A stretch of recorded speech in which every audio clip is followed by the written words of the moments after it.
पिंपरी चिंचवडमध्ये महावितरणचा भोंगळ कारभाराचा नमुना समोर आलाय। मीटर नसताना एका व्यक्तीला वीज बिल देण्याचा कारनामा महावितरणने केलाय। पिंपरी चिंचवडच्या चिखली कुदळवाडी परिसरातल्या शरीफुल चौधरी यांचा मीटर जळाला होता। तो बदलून द्यावा यासाठी त्यांनी अर्जही केला होता, पण नवा मीटर बसवला गेलाच नाही, पण बिल मात्र सुरू झालं। अखेर हे प्रकरण महाराष्ट्र राज्य विद्युत संनियंत्रण समितीकडे गेलं। त्यांनी या ठिकाणी पाठपुरावा केल्यानंतर कारवाई करण्याचं आश्वासन दिलंय।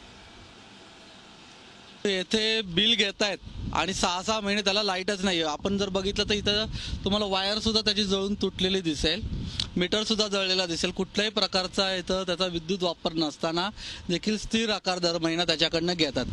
हे जिजिया कर सारखंच एमएससीबी ग्राहकांकडनं वसूल करते असं कळतंय। तक्रार प्राप्त होताच मी आज घटनास्थळी आलो आणि घटनास्थळी मला दिसून राहिलेलं आहे की खरोखरच यांनी जी तक्रार केलेली आहे या तक्रारीमध्ये तथ्य आहे आणि खरोखर मीटर जळालेला आहे आणि आता याचं मी डिटेल इन्व्हेस्टिगेशन करणार आणि जो दोषी असेल त्याच्यावर कडक कारवाई करणार। झी 24 तास रहा एक पाऊल पुढे।